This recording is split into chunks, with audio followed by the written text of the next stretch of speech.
Big boss season 7 live അപ്ഡേറ്റിലേക്ക് വരാം. Big ബോസിൽ ഷാനവാസിൻ്റെ ഭാര്യയും മകളും വന്നിട്ടുണ്ട്. അപ്പം അവരെ കാണാൻ വേണ്ടിയിട്ടുള്ള ആ ഒരു ഇത് സന്തോഷത്തിലൊക്കെയാണ് ഷാനവാസ് നിൽക്കുന്നത്. അപ്പം ഷാനവാസിനെ അവരെ കാണണമെങ്കിൽ ഒരു ടാസ്ക് ജയിച്ചാൽ മാത്രമേ കാണാൻ പറ്റത്തുള്ളൂ. ഷാനവാസിൻ്റെ ഒപ്പം തന്നെ അനീഷും ഉണ്ട്. അനീഷ് ഷാനവാസിന് നല്ല സപ്പോർട്ടായിട്ട് കൂടെ തന്നെ നിൽക്കുകയാണ്.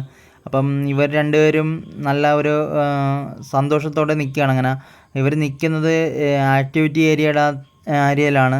അതുപോലെ ഷാനവാസിൻ്റെ വൈഫും മകളും ലിവിങ് ഏരിയയിലുണ്ട്. അവരവിടെ ഇരിക്കുവാണ്. അവർ മറ്റുള്ളവരെയൊക്കെ പരിചയപ്പെടുകയും അവിടെ നടന്ന് സംസാരിക്കുകയും അവിടെയൊക്കെ കാണുകയൊക്കെ ചെയ്യുകയാണ്. ഇതുപോലെ തന്നെ അനീഷിൻ്റെ ഫാമിലിയും വരുന്നുണ്ട്. പക്ഷേ ഇപ്പോൾ വന്നിട്ടില്ല. ഇപ്പം ഷാനവാസിൻ്റെ ഫാമിലി മാത്രമേ വന്നിട്ടുള്ളൂ. ഷാനവാസിന് അവരെ കാണാൻ വേണ്ടിയിട്ടുള്ള ഒരു ആകാംക്ഷയിൽ അങ്ങനെ നിൽക്കുകയാണ്. അപ്പം മുഖത്ത് ചെറിയ ഒരു സങ്കടവും പോലെയൊക്കെ വരുന്നുണ്ട്. ഇത്രയും ദിവസങ്ങൾക്ക് ശേഷം കാണാൻ വേണ്ടി പോവല്ലേ, അതുകൊണ്ട് ഷാനവാസിൻ്റെ മുഖത്ത് ആ ഒരു ഫീലിംഗ് ഒക്കെ കാണാൻ പറ്റുന്നുണ്ട്. നല്ല ഒരു ഹാപ്പി ആയിട്ട് നിൽക്കുക.